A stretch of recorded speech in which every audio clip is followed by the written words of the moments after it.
Welcome, everyone. We're going to give it a couple minutes before we start, just so that more people can join.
Welcome, everyone, to the Utilizing Compensation Practices to Positively Affect Employee Retention. My name is Abby Sandbach. I'm the Vice President of Marketing at HRSoft. Before I introduce our speakers today, just a few housekeeping items. We are recording this webinar, so we will pass out the recording afterwards. And I just want to point out that if you look at the bottom of your screen, you should have a chat or a Q&A panel. Feel free at any time to enter a question in there, and we'll save time at the end to answer all questions. So with that being said, I want to introduce you to our speakers today. First off, we have Glizcel Ditto from HRSoft and Perry Doody from CompTrak. Glizcel, Perry, welcome, and take it away. All right, thank you so much, Abby. Welcome, everyone. My name is Glizcel Ditto. I lead the Client Solutions team and help to guide our product strategy here at HRSoft. I'm in my 4th year here at HRSoft, but I've worked in and consulted with many companies across all industries over the past 25 or so years, both as a practitioner and consultant helping customers tackle their rewards challenges. But today, I'm especially excited to formally introduce Perry and welcome him and the CompTrak team into the HRSoft family. So Perry, could you please tell us a little bit about yourself? Sure, and thanks, Abby, and thanks, Glizcel, for the invitation for today.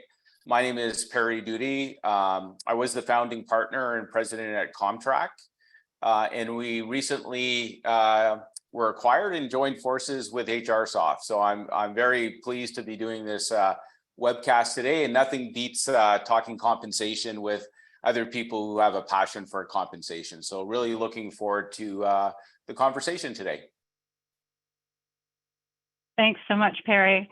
So now to kick off our conversation about establishing effective compensation and reward practices to help combat retention challenges, we wanted to start out first by getting a little bit of a pulse from our audience. So as I kick off this little poll here, we wanted to get an idea of your responses to this particular poll. First of all, has higher than normal turnover recently been a problem in your organization? So you should have some responses that you can actually see there. Yes, it's been a big struggle in recent years. We're seeing a slight uptick, but nothing too alarming. We are seeing increased turnover, but only in certain areas, and then doesn't seem to be affecting your organization at all. So would be interested to know kind of where you're at with your organizations today. I'll give you a couple minutes to do that.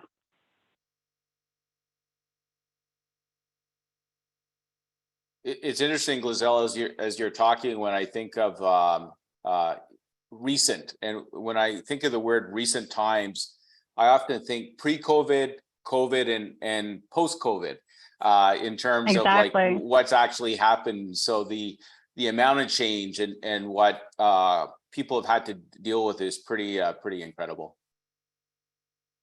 Yeah, it's kind of interesting. So taking a look at what we have, those that responded to the poll, thank you. It's kind of interesting. We're sort of neck and neck on a couple of those responses. The first two seem to be the most prominent. So yes, it's been a big struggle, or you might have seen a slight uptick, but nothing too alarming.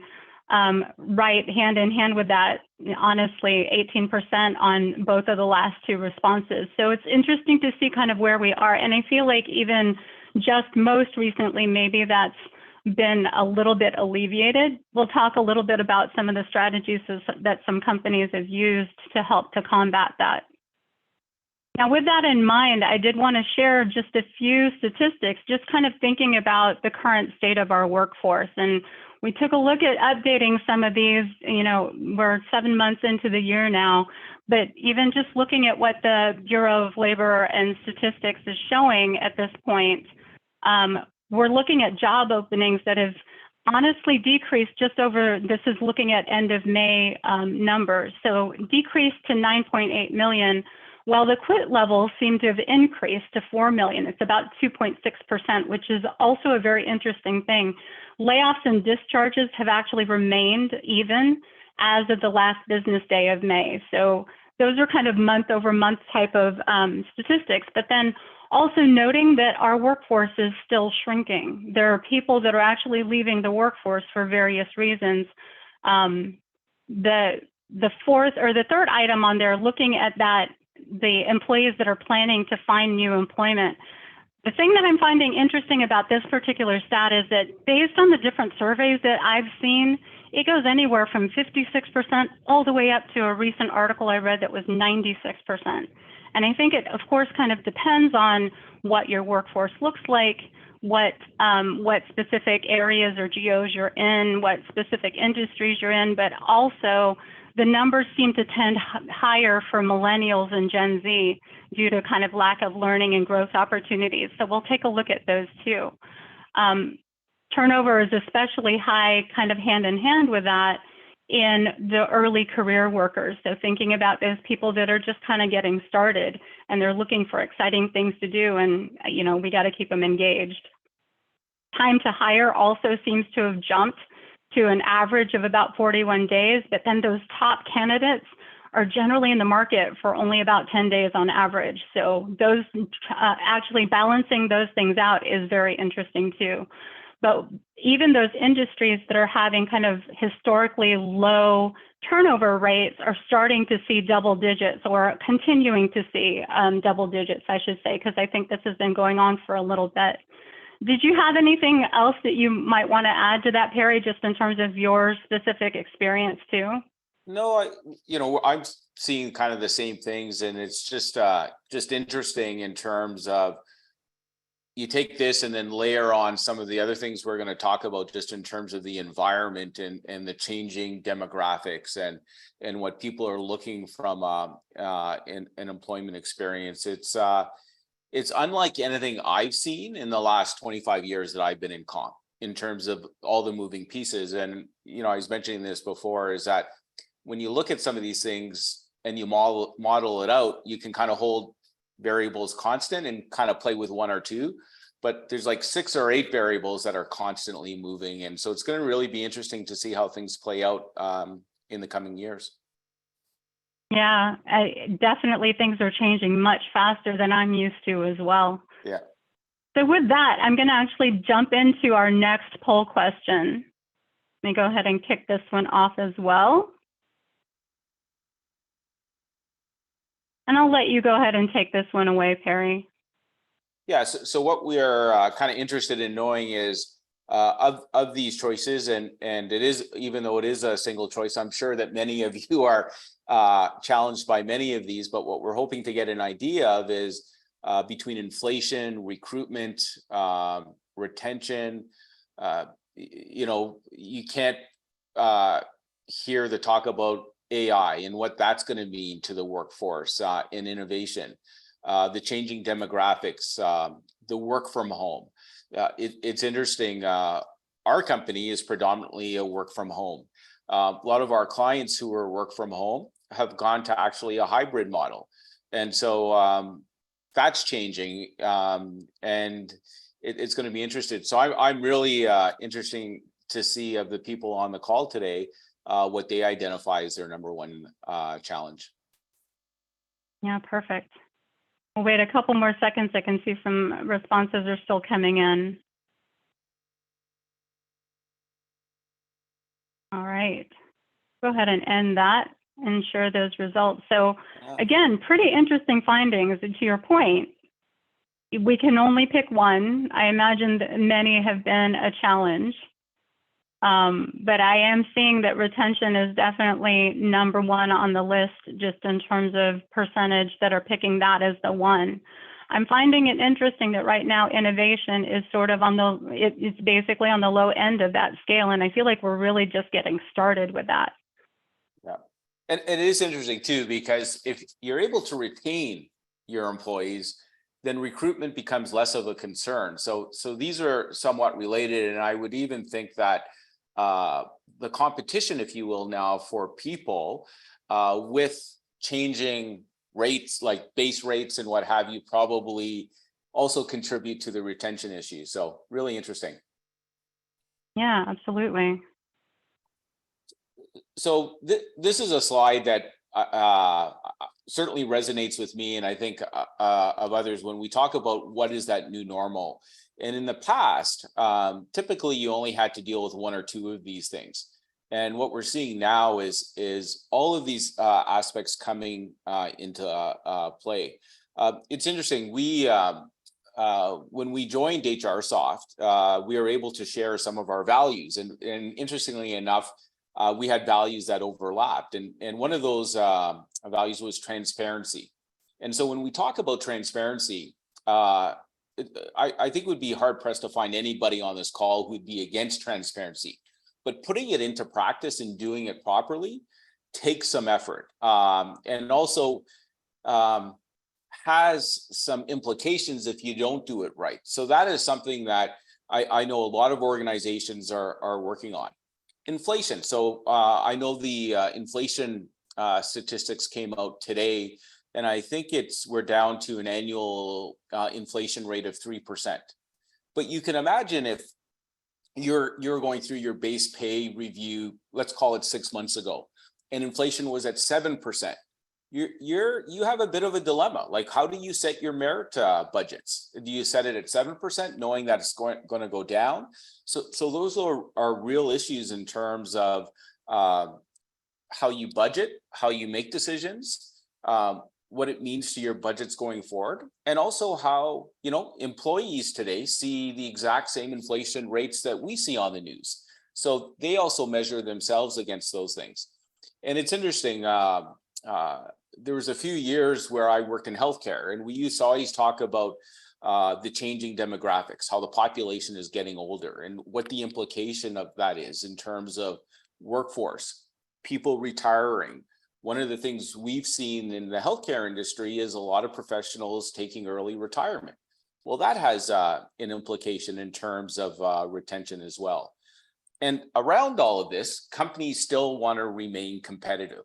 So what we're seeing more and more of is companies want to be creative around their compensation practices. So if, and it goes beyond just base pay and bonus, but into the perks, and Glizcel is going to talk a bit about those contributing factors, but there's a lot of different pieces and variables that play here.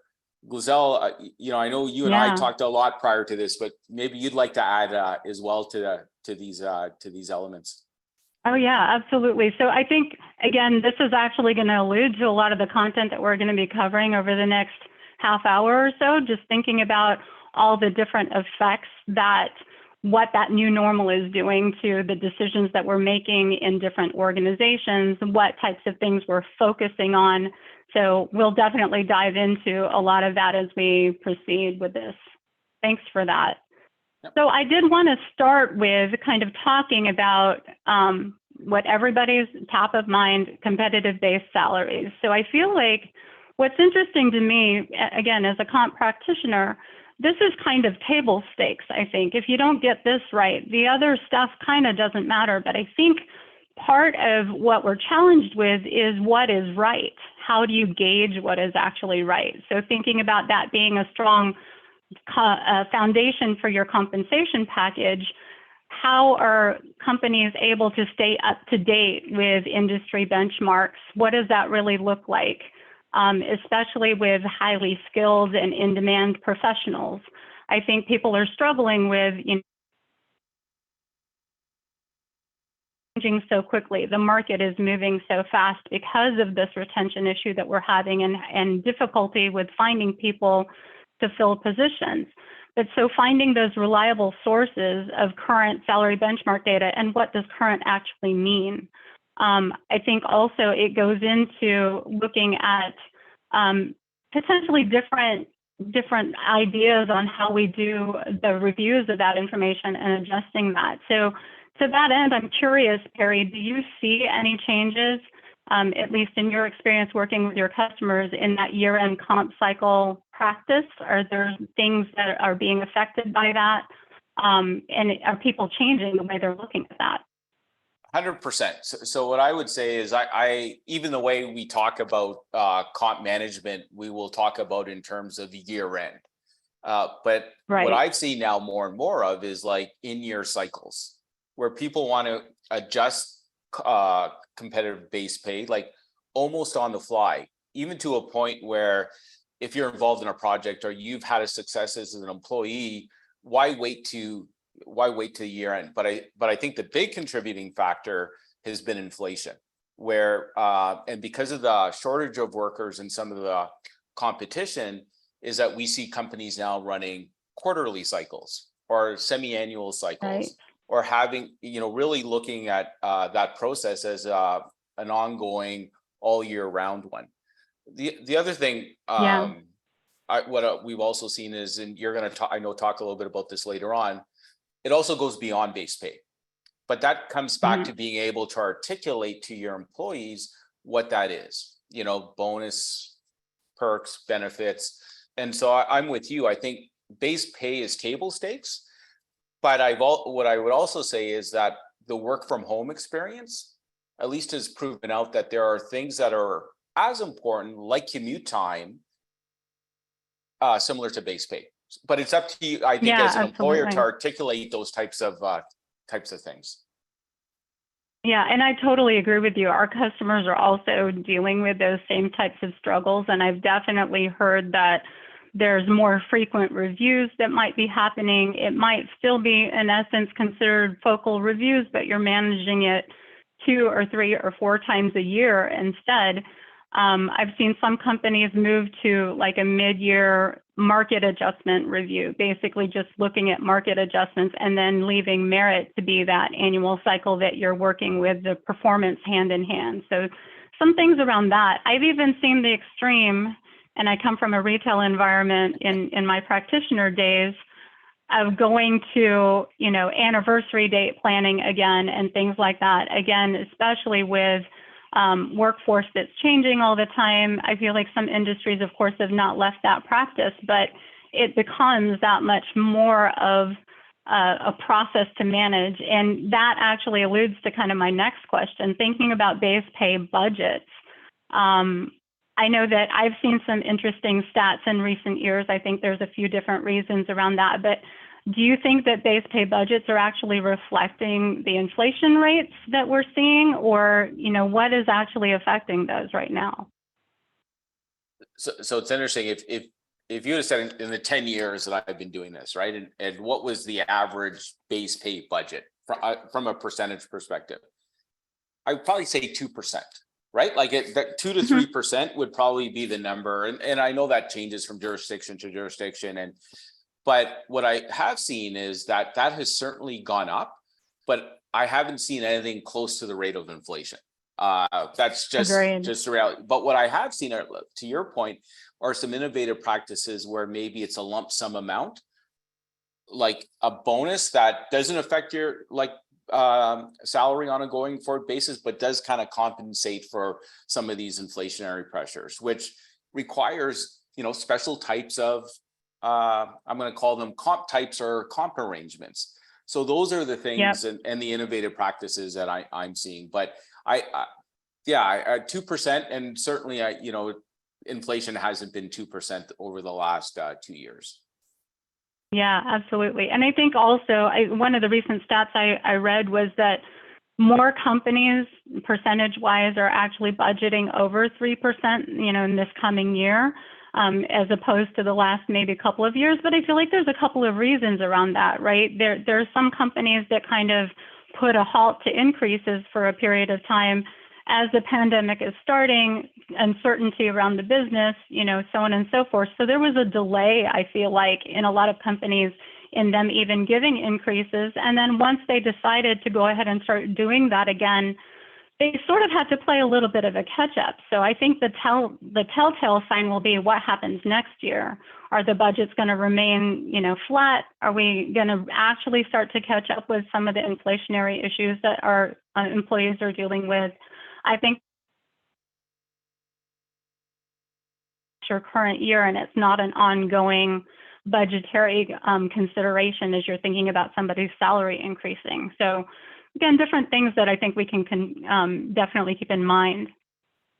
And I'm just looking at the Q&A, and so one of the questions I'm just going to pick out is, how is work from home impacting base pay? And so you could make the case too that, so from an inflationary perspective, right, if you're working from home and you had to commute into the office, you did incur some costs that you're now not incurring. So that could actually alleviate some of those pressures, and we do see that. But I think part of that is, what's your communication strategy? Have you articulated that back to your employees? I'll talk a little bit about this later, but when we've done some total rewards experience in statements, it is an opportunity for companies to kind of highlight some of the perks and benefits that employees may be receiving that is not as top of mind as base pay. Yeah, that's a great point. And I think also, again, we'll talk a little bit about this later as well, but even as you think about employees that are starting to work from home and theoretically can actually work from anywhere, I know that's been a challenge with different companies too, and deciding like, what benchmarks do I use? If they're moving out of New York and moving into Kansas, do I pay them according to the fact that their job was originally in New York, or do I pay them based on the living, cost of living in Kansas? It may not make sense to adjust that. I think some companies have started to try to level set things across the board and look at other ways they can give some incentives or perks for the people that need to work in some of those higher markets. Again, I think people are really starting to get creative around that too.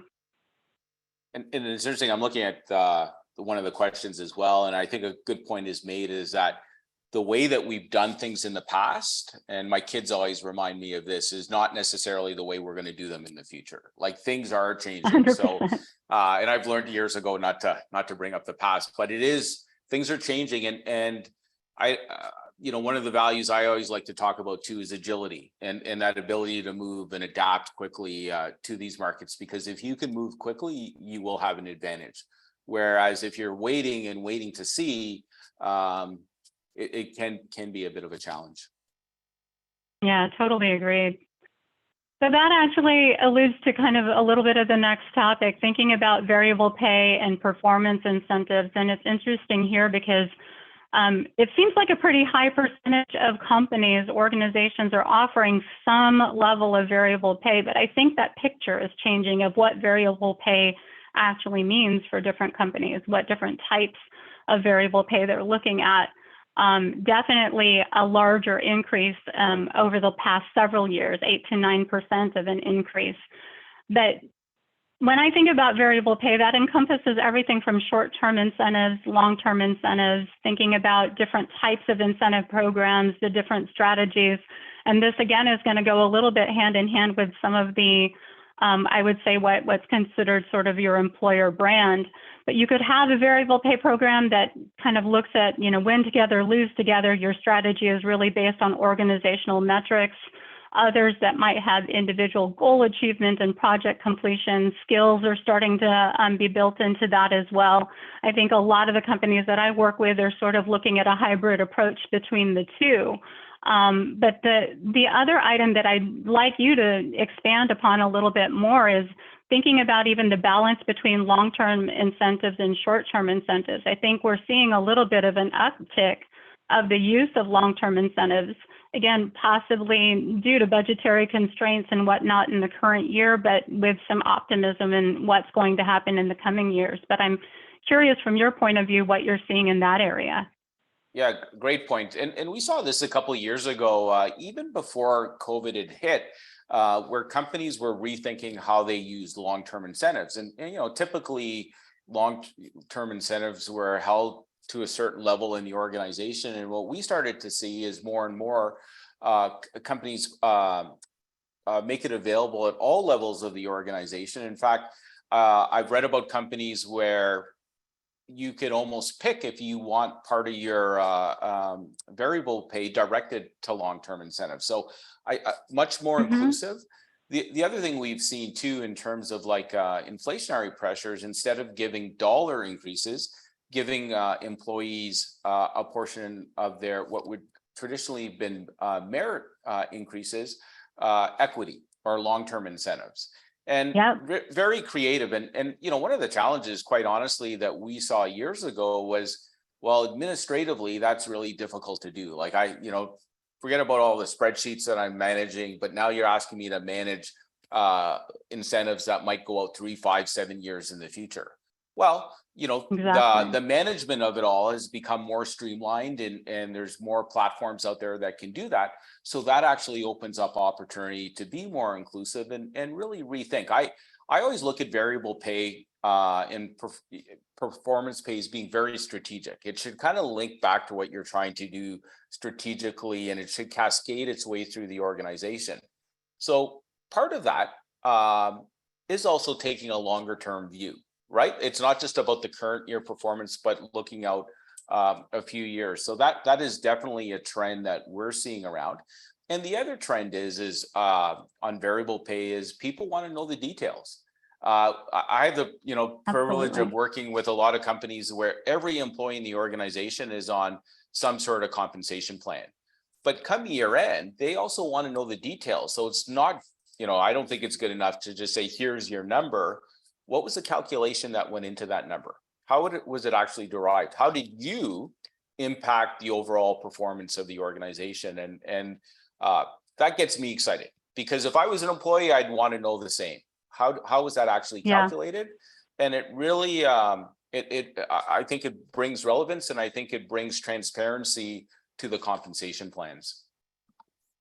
Yeah, I totally agree with you. I think overall, just thinking about all of these different mixes of ways we can manage variable pay, it's really about giving employees a sense of purpose and motivation, recognition, a sense of belonging to the organization. I think as you get into those long-term incentive programs, you actually give them a sense of ownership too, which is amazing.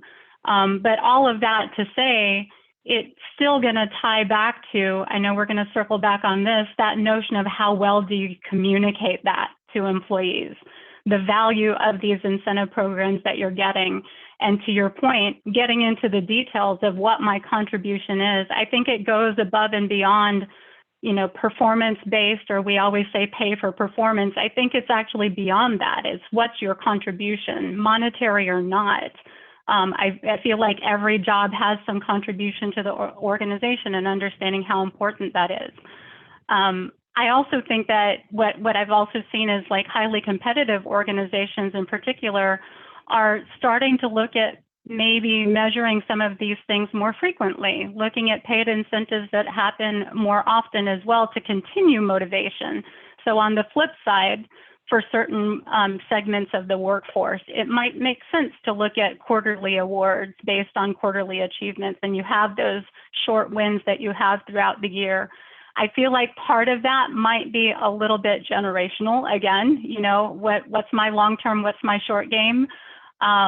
Going back to that notion of where we're seeing retention issues too, that helps to keep engaged throughout the year, and especially with some of those early career employees that you might have.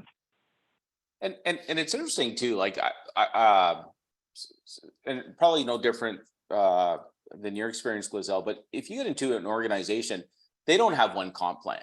They'll have like 8 to 10 comp plans, and they'll, you know, if you're in supply chain, that's different than if you're in sales, or, you know, if you're in finance. And so the comp plans have to be relevant to the individuals, because they got to feel that they're impacting the performance. And so there's this kind of trade-off, if you will, where they'll go, give me a simple comp plan. But the reality is, in this space, and I'm sure the individuals on the call could relate, there are complexities, and the complexities are not exceptions. They're the business we chose, right? In terms of working those factors into it. And, you know, if you're an employee and you've been promoted or you change departments, at the end of the year, you should see that detail in terms of what that bonus number makes up.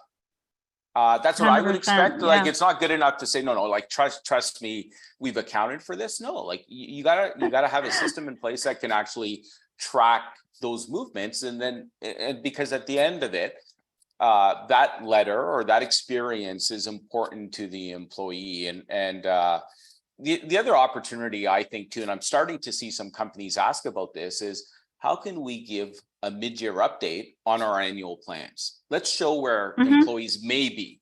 And I know when I started years ago, we would often offer a calculator, a what if calculator, to, you know, for employees to check out, and they go, well, we're not sure we want to do this. But I've seen that shift actually over the last few years, where companies are more receptive to that, because what they're starting to realize is I can influence behavior. I don't necessarily just have to report on past performance. And that's an exciting shift I'm seeing.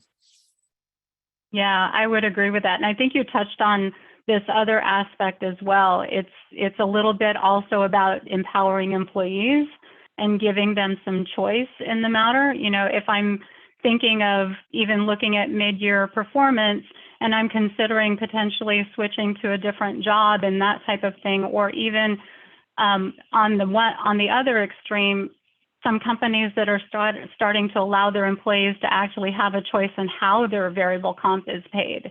You know, if they want some of it deferred into a long-term program, you know, things like that. So I'm curious also if you're starting to see a little bit more of an uptick in that area too. For sure. And it's going to change, right? Like, and that's the thing I talk about agility, is that you know, we're not going to be able to even predict necessarily what happens in the future, but you have to, you know, I always used to joke around with this, but we would work with some financial services clients, and they would be going through year end. And if you traditionally look back when there have been market corrections, it happens right in the middle of year end. And if somebody comes along and says, you know what, we got to change the comp plan, like we got to, whatever it might be, a deferral rate or a percentage, you can't say, no, like we'll wait till next year. Like, it's on the fly. So you could say, well, that's an exception, or, you know, having been through it, you just have to be prepared for those types of things. And how do you actually set yourself up in a way to do that? So, but really good points. Yeah. Excellent point. So the next point that we wanted to cover, or several points I should say, is looking at employee benefits and perks. And this is actually going to bleed into a little bit of the next two slides as well.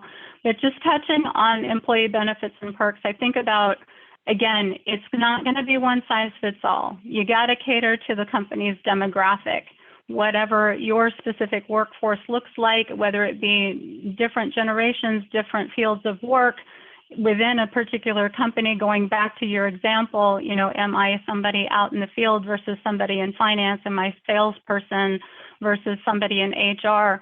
One size will not fit all, even in the area of benefits and perks. We've definitely seen a lot of changes in the last several years just around different types of health and wellness programs and unique perks that are introduced. We talked a little bit earlier about flexible work arrangements, and that's becoming more in high demand. Also looking at employee assistance programs as well, and health advocates that you can offer to your employees, mental health support, even gym memberships and things like that. On the unique perks side, again, coming back to when I had kids in childcare, it was always such a great thing to have on-site childcare. So that's, you know, still kind of in the forefront, but starting to look at more and more things like paid sabbaticals. One thing that I found interesting more recently, and I actually heard a webinar on this particular type of a perk, as you're hiring students, or I should say new college grads, there's a big concern around student loans. And especially in the US, in light of the recent rejection of the student loan forgiveness plan, I think that's another area where some companies are starting to focus. How can we help a student who's in debt? And look at ways that we can encourage them to work for our organization and potentially provide them some relief around that. We'll talk a little bit more in a moment about employee development opportunities as well, but even like within our organization, it's a little bit about choice, right? So we've even introduced a program in our organization at HRSoft where you have Thrive Bucks that you can spend on whatever it is that actually makes you thrive, what makes you happy, whether that's yoga classes or, you know, going on a vacation or whatever the case is. So those types of things that give those employees some sort of choice. I'm curious from your perspective, just looking at employee benefits and perks in general. I know we talked a little bit about communication, but this is probably a place where we can really get into a lot of that too, because it's really about the value that you can depict around that, right? For sure. And I often look at it, you know, we talk a lot about the total rewards or total comp experience, where I often look at it where this is your opportunity to have a canvas and kind of paint and really communicate to your employees. We got into this years ago working with a large cosmetic company, and it was incredible the way they depicted their statement, because they really wanted to kind of highlight staff employee discounts. I never realized how much money people spent on some of the stuff that they worked on, but they had to kind of use an average. And what I would say is sometimes if you don't have a precise number, it doesn't prevent you from articulating what that benefit is. Like I can remember when I started working, nobody gave out free coffee. Like there was no snacks, right? And I learned somewhere along the way, if you want to keep people happy, have coffee and have food, and it goes such a long way. But also, and Glizcel, you hit on this, there's this individualization, not just happening in the workforce, but all over, right? If I use a sports analogy, the best coaches are not the ones that coach every athlete the same. They actually know what kind of insights and are in sense and triggers those particular athletes. And it's no different in comp. And what I've seen some really innovative practices as well is you can decide what you may want your bonus in at the end of the year. Maybe it's education. Maybe it's some sort of allowance. Maybe it's a gym membership. Like, and what's interesting about that is there also might be tax advantages why you might do that. That is a win-win for both parties. So what I would say is that don't undersell the benefits and perks. I would constantly remind people. And two, this is one that I think is really changing and is going to really interesting places. And I think what I would say is what COVID showed us is how much like commute time means to people, right? And if you actually can figure that out and work it in, you'll find that these things will go a very long way. Yeah, and to that point, even thinking about that communication piece, I feel like people get hung up because we're comp people. People get hung up on the value of that and putting a dollar figure to it.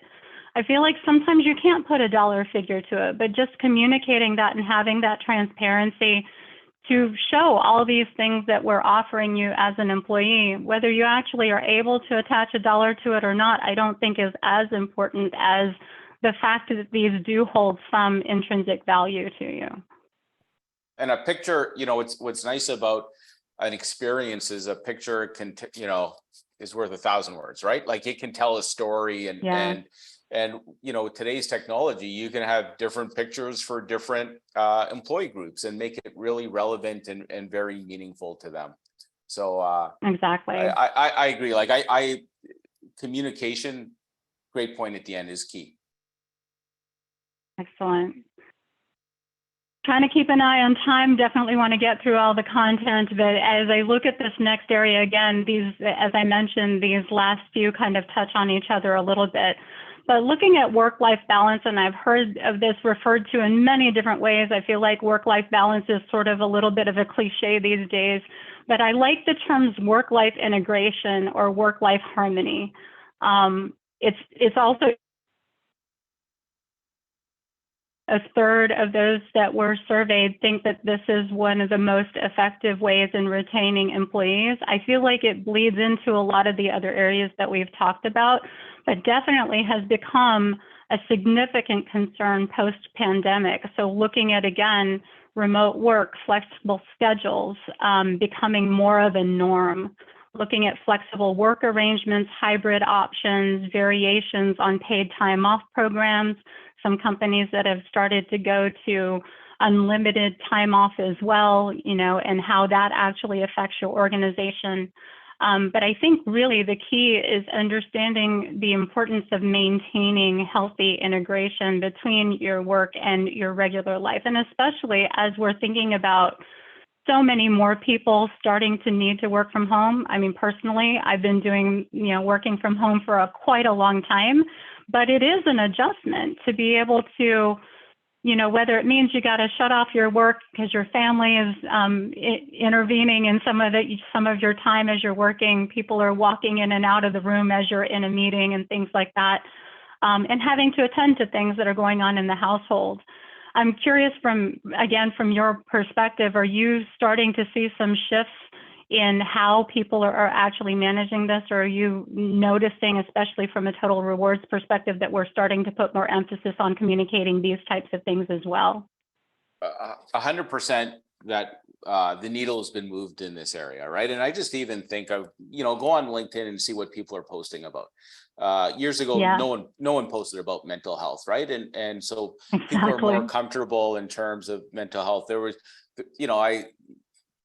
again, this is my experience, but you want to be in the office at year end to be visible when people were making bonus decisions, right? Well, in the last few years, that was impossible. So, and by the way, that's good that changed, right? Because just being present doesn't necessarily have anything to do with productivity or your contributions.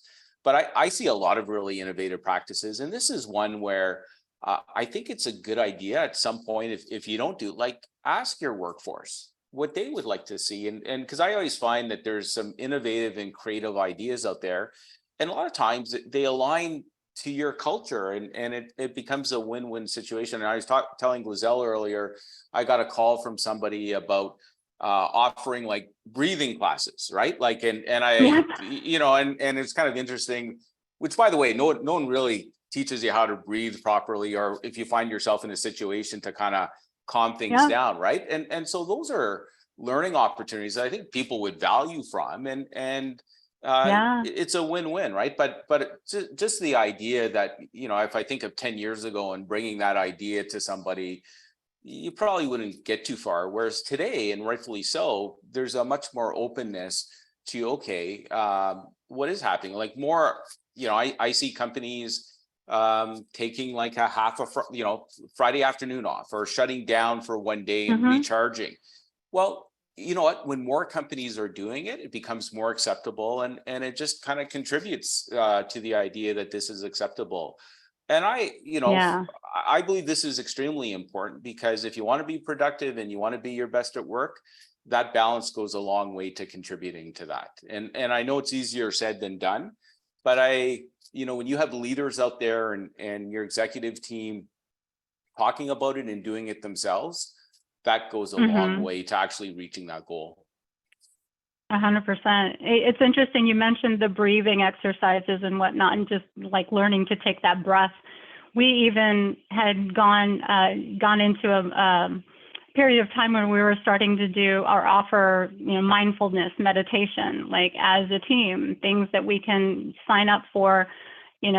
Everybody was looking for ways that we can really keep in touch with everything that's going on around us. And I think to add to that too, there's also where this sort of bleeds into is like being aware as a manager, as a leader in an organization, being more aware of your team and what's going on in their lives. So there's been a lot more push for more frequent conversations and touch points, check-ins, formal or informal. I feel like that's become a much more of a driving force. To your point, not just being in the office when they're starting to manage bonus payouts and salary increases and whatnot.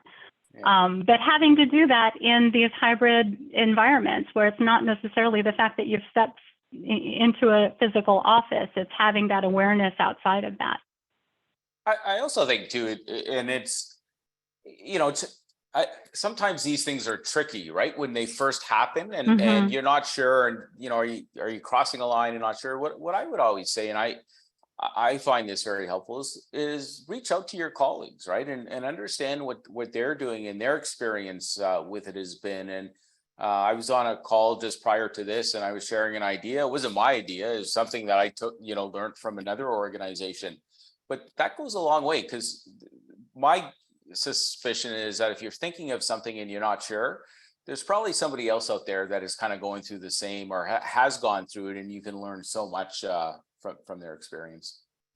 Yeah, I feel like we've become, as a whole, a more authentic workforce, and a workforce that's actually more willing to share and more willing to hear that type of feedback across the board. So that's been a good thing that I feel like has come out of it. The next topic that we kind of want to cover, again, sort of talked about this a little bit, but thinking about career development and growth opportunities. And again, I'm thinking not just those folks that are just getting into the workforce. We talked a little bit about some of those that are new in a career and, looking for learning opportunities and keeping them engaged. But I think this also kind of lends itself to some of the things that companies are needing to do a little bit differently. I think employees overall are wanting to have that continuous growth and having those development opportunities, but it doesn't necessarily mean what it used to mean. That might be, of course, different types of training programs, and I like the idea of mentorship initiatives and things like that, and having some clear career progression pathways. I think those are, again, some of the traditional things that we sort of look at. But even as I think about those training programs, it's more self-development too. It's not just training to increase your skills within your certain job. It's opening that up to other things that you want to learn as well, and really trying to foster that employee loyalty and that engagement. I think one thing that's a little bit deceiving about the graphic that we put on here, it makes it look like it's this progression, like a stair-step type of a thing, but I think there are a lot of things that are sort of changing about the workforce, and that it's not necessarily moving your way up a ladder per se. It's having other opportunities to do things that are actually interesting to you. And I think part of that might be the evolution of a very heavily weighted gig economy that we're in right now, where you have a lot of people that have chosen to leave a regular 9-to-5 job and start to take contract work instead and kind of choose when they want to work. But really what it is, it's about, kind of choosing different projects that you want to work on and things like that. I don't know if you've run into some of that even internally within your organization. I know we definitely struggle with a little bit of that too. You want to do something slightly different from what you've done day to day. Have you noticed anything in that area too? And we have, and what also is really interesting is that we've hired people on in a particular role, and they've actually wanted to try something else, and given the opportunity to try something else, they excelled in it. And so some of that is just, what I would say is we live in a time where people should be given the freedom to try different things. And that's what they're searching. No different than both of us, right? Like there's some of us that like change, and then there's other, employees that will, really focused on what they're doing. But I find when people are given this opportunity to try different things, meet with other people, they're going to learn more about them, but they're also going to learn a little bit more about themselves, and that's that becomes totally a win-win. I also agree with you. So one of the, I think, challenges with work from home is that you don't necessarily get to interact all the time then with mentors and be around other people. And there's ways of actually dealing with that, where that doesn't mean, you know, to mentor, you got to come into the office. You could do it virtually. You can meet somebody, you know, offsite somewhere. Like, there's lots of different models. I think the key thing is that having that interaction, having somebody to go to, you know, I look at myself, I had many different mentors and types of mentors throughout my career. I didn't realize it at the time, but it was just being around people and having conversations. And so I like this slide. I just think there's always lots going on, but what I would say is that the career development I had, which was probably a traditional one, again, things are different today. And I think people are just looking, it's different for everybody. It's that individualization that you have to account for. Yeah, absolutely. And then the last area that we're going to touch on, again, interestingly enough, within our particular survey, this ranked third as the most effective at improving employee retention.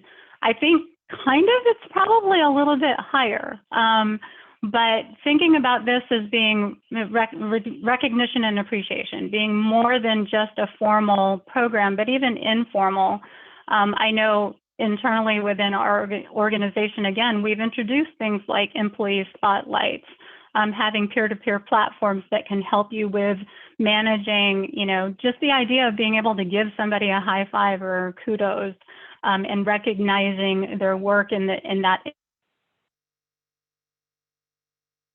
to be attached to some sort of a monetary award, but certainly can be, could even be gift programs and things like that. But overall, the purpose of it is just truly strengthening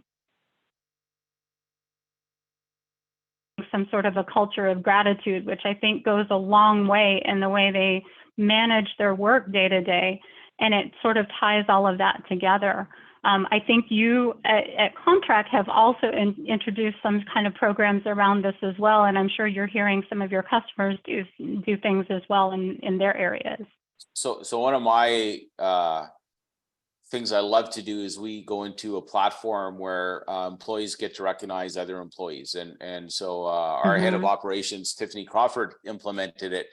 And huge difference. Like I could see the participation. So one of the questions I saw is, well, how do you recognize people if you're working from home? This is a way of doing it. Like you can use technology, and it's just so rewarding to read what others have to say about others, and the time that people take to recognize a peer. I would also say this, and I looked at the participation list before I came on. So, you know, a lot of the majority of people on this call are managers, directors, leaders in the organization. I would say that when it comes to recognition and appreciation, you have to, it should be part of your job, right? And you should take the time and really, because it's so easy, especially when you're not in the office, you may not see somebody and you may forget to recognize them, but I think this is really important. I loved, you know, when somebody said thank you to me, I love that, right? And I think people appreciate it the same way. And, so, you know, and there's different ways of doing it. I like the fist pump. I think that's a great way. I like using the, what are they called? The emojis, I guess, when you're on those sites, but just going out of your way. And I think the virtual check-ins, as you said, Glizcel, like, you know, you don't have to reach out to somebody because there's a reason to, just do it to check in and see how they're doing. And I think this is very, very important. And, you know, the reality is it all comes together, right? It's all of these aspects together that make for a great employee experience. Yeah, absolutely. And especially kind of thinking about creating that culture of gratitude. It's interesting because we've seen, even internally in our organization, starting to implement some of these tool sets that help us with that. You think, you know, at first you're thinking, oh, we're just trying to, you know, jump on a bandwagon and get into this cadence, but it becomes more of a natural thing to, you finish a meeting, somebody did a great job, you actually give them a high five and that gets recognized right away. It's just a quick way to just say thank you. And I feel like as an employee, that definitely gives you a sense of, oh yeah, I'm actually making a difference. And that's really what it boils down to in the end. Yeah. So coming in right on the wire, I love this. What does the future look like? And I specifically put this quote from Josh Bersin. It's a fundamental shift, years in the making, in how people view total rewards, not just as a transaction, but as a continuing, evolving negotiation of what they get for what they give. That kind of summarizes it for me in general, but I know, kind of thinking about what we've talked about throughout this last hour, I know that we have an overriding notion of agility and flexibility, innovation, transparency. All of those things are really key in the grand scheme of everything that we're looking at in total rewards. Wanted to know if you have, any other things to add to that or to kind of wrap that up. Well, it's interesting. I always feel fortunate that I work in a sector that people trust our organizations with like their total rewards and compensation information. That's an incredible amount of trust. And I know for me, just kind of as my career progressed, like comp was always a very personal thing to me, right? Like I safeguarded it as much as like my health information, right? So I never take that for advantage. And I think all of you who work in this space probably know, especially in a time like this, right? That balance in terms of compensation, bonus, benefits, how you communicate it, all the things that Glizcel talked about today. And so to me, there's nothing more strategic than HR. It's about people, right? And without the right people, it's really hard to achieve your strategic goals. And what I would say is I've seen this shift in the areas that, total rewards is that it's becoming more to the forefront. It's driving performance. It's looking at innovative ways. So I think this was very timely, and I want to thank you, Glizcel, for inviting me. I think I'm in week 3 as being part of the HRSoft team, but just love talking this. I know there were some questions as well as we went through, so hopefully we can find a way to follow up on those answers. Yeah, absolutely. Again, we've got a few more minutes here. If anybody does have any questions that they want to submit, we can certainly field those. And if we'll actually leave it up for a little bit longer so that we can continue to take some questions in. Just taking Glizcel, a look at what I'll ask you this one and you can take a run at it. I think this is a great question. So it says, what do you feel the impact of more and more and often ad hoc bonuses paying for employee performance and outcomes has on adherence to traditional salary ranges, comp ratios, etc.? Will the value of this traditional salary range approach be diminished or eventually become a dinosaur? Really good question. So, that's actually a great question.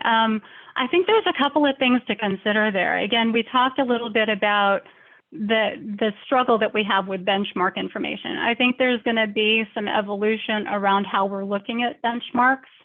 I've seen some things around looking at it being, a little bit more skills based and not necessarily tied to specific job titles and whatnot.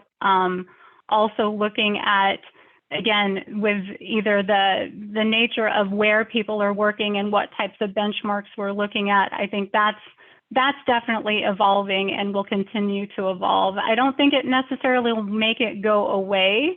I feel like it's just going to change how we're looking at it. And potentially it's always that struggle of what are you looking at externally and what are you looking at internally, and looking at, even things like peer analysis, compression analysis, all of those things still have to happen. But I think with transparency being more and more normal, I feel like it's going to be a little bit easier to manage that going forward as we become more comfortable with that transparency too. I don't know, it'll be interesting to see how some of, especially the tool sets that we have out there, are going to evolve. And we haven't even really touched on how AI is going to come into play, right? So that's that's going to be another area where I feel like some of the innovators out there will have ways to help with this exercise. I think it's less about it going away, and it's more about how agile we can make it. Yeah, and I'm going to put in a plug for another webcast we're doing actually with salary.com. And I'm sure this is going to come up, right? Like in terms of, is the data lagging, right? If things are changing so quickly, okay, so you have market data, like how relevant is it? And I'm totally with you. Like I do see a day, and we've worked with some companies where I wouldn't call it artificial intelligence, but we've opened the cycle with recommendations already in the tool, right? And so how do you do that? Well, you apply some algorithms and you start to incorporate data and history and market data, and then there's a calibration from there. So this is a really great question, whoever asked it, but I think this is an area, and sometimes too much data is not a good thing either, right? Because then you go, okay, I have all this data. Is it really helping me? You want the right data, if that makes sense. And so there was another 100%. Question too, I just want to cover off too, because it says, does HRSoft have tools to help with this? Does HRSoft have tool solutions to help address these types of challenges? Absolutely. HRSoft, CompTrak, that's our tool set, right? Our platforms is to really address these things. And if you're interested, please reach out to Glizcel or myself, and we'd be happy to link you or set you up with a demo. Absolutely. Well, with that, again, right at the top of the hour, right on time, I'd like to thank everybody for joining us today. Again, as Perry mentioned, feel free to reach out to us. You can visit us on our website and learn more or schedule a demo with us. Thanks, everyone, for joining. Yeah, thanks, Glizcel, and thank you, everyone.